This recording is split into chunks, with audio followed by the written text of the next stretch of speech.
Warning, you are about to watch Footynutguy. Be afraid. Be very afraid. Hi everyone and welcome to my latest video. Today I want to talk to you about a protest march that took place at Westminster on the 11th of May 2011.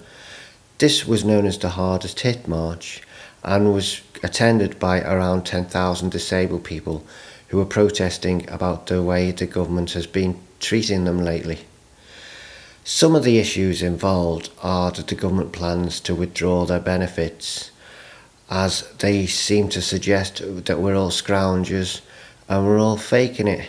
We all met up in the morning at Victoria Embankment, where we had the opportunity to listen to a few speeches, one of which I will let you hear now. The government says that there's no choice, that there's no money, that we have to take action now, and that we're all in it together. They're making £81 billion of public spending cuts. 18 of those are going to be on benefits and 9 on disability-related benefits in particular. Individual cuts are bad enough. But when you add cuts in service provision, major job cuts, cuts in benefits, rising inflation, high unemployment, we just don't stand a chance. And they say we're all in it together. Cuts are compounded further by the fact of poverty and other barriers that face deaf and disabled people from various communities.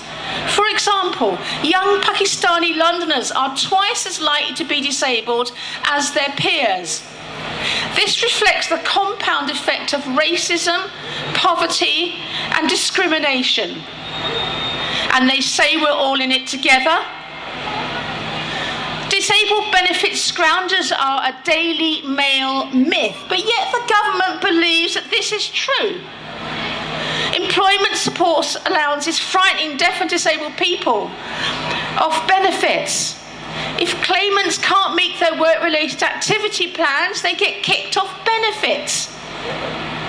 The work capability test doesn't actually measure barriers to employment. So what use is it? They lose benefits because they can't pass it. People are so desperate they are suicidal. But hey, you know it's okay because apparently the DWP have got some guidelines to guide people on that. And they say we're all in it together. Discrimination, inaccessible workplaces, inaccessible transport, inflexible working conditions are just some of the barriers that stop deaf and disabled people getting and retaining jobs. Oh, and there's a small matter of the lack of no jobs anyway. We have no chance. I asked certain people in the ODI today whether they were cutting access to work. They say they're not, but I have to tell you that the people who actually administer it think that they are. Access to work supports deaf and disabled people to gain and retain jobs. If their support is withdrawn, they will lose their jobs. And they say we're all in it together.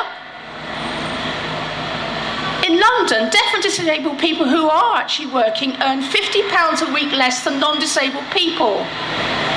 And quite a lot of deaf and disabled people actually do work for public sector, in particular local government. So guess what's going to happen to them when the cuts come in? Now, I know 5 deaf and disabled people who have been made redundant already. And there are many, many, many more. And they say we're all in it together. And what about DLA? It helps us live independently. The 20% cuts will result in 32,000 Londoners losing benefits. The closure of the Independent Living Fund will threaten deaf and disabled people's independence further. And where are we to go? The nearest institution? Is that cost effective? And they say we're all in it together. They threaten equality legislation, a nail in the coffin of any protection we might have under the law. The coalition turns its back on promoting an equal society in favour of the survival of the fittest. in which disabled people will lose. They'll provide handouts to the deserving afflicted only, driving the rest of us into residential homes or suicide. What kind of economics is that? Disability inequity is the result, and they say that we're all in it together. No, some of us are more in it than others. After the speeches had finished, we all started marching towards Westminster, where we hoped to lobby our MPs. As you can hear from this clip, most of our anger was aimed at Maria Miller MP, who is supposed to be Minister for Disabled People, but seems to be acting more like Minister against Disabled People. The protest eventually wound its way past Westminster, and then we went on to Methodist Central Hall, where I was able to catch a few words with my MP. Here's what she had to say. So I'm Luciana Berger, I'm the Labour Member of Parliament for Liverpool Wavertree. I'm here with Francis today, who's made the very long journey from Liverpool Wavertree today. And we're discussing what are some very serious concerns about some of the changes that the government's looking to introduce in the welfare reform bill. Today it's the hardest hit lobby of Parliament. I'm here with a number of MPs. You can hear voices in the background. That's some of my colleagues meeting with some of their constituents too. I'm very grateful that Francis has come today. And that we've discussed these very serious matters, and I'll be looking to raise them in Parliament when I get the opportunity. While I was there were other MPs listening to the concerns of their constituents, and later they gave me their views on the issues raised by the protest. I'm Owen Smith, I'm the MP for Pontypridd and Shadow Wales Office Minister. This is one of the most important issues facing us right now in Wales, but right across the country.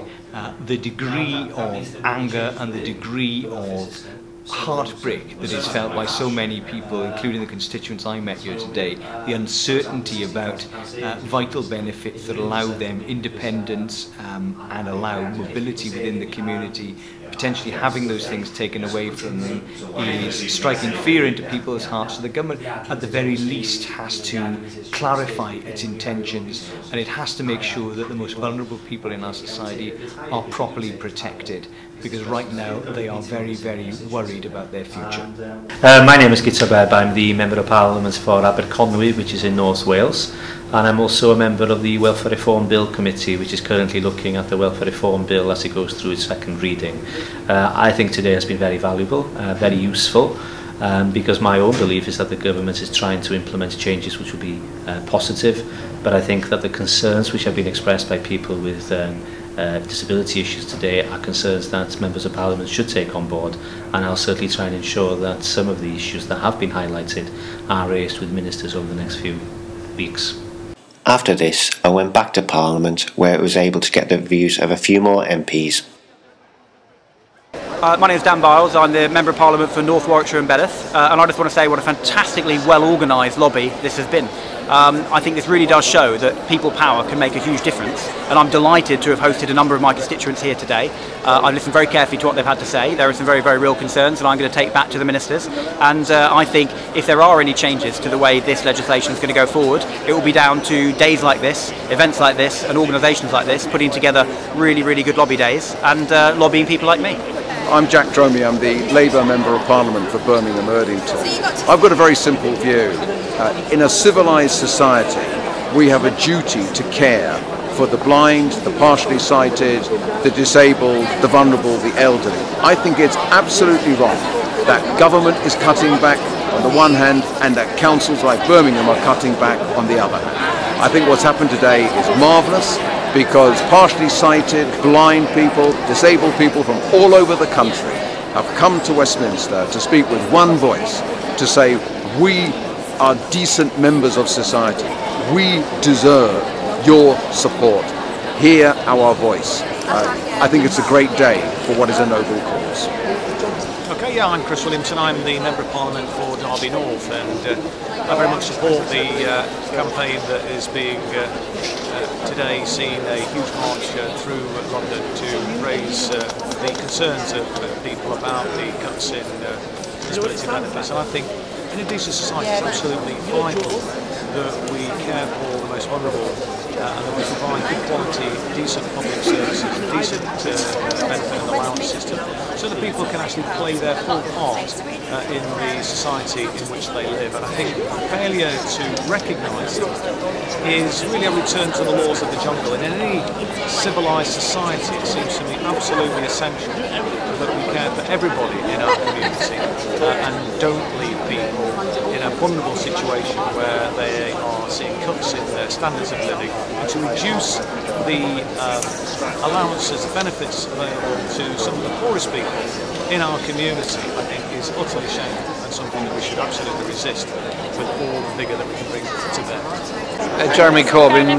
Member of Parliament for Islington North, just had an excellent discussion with Disability Action in Islington, who I also met on Monday evening, and they came here to join the lobby about the cuts in DLA, about the loss of money to their organisation, but the message they were giving was essentially we don't want to be in hock to charities, we don't want to be in hock to other people, we want rights.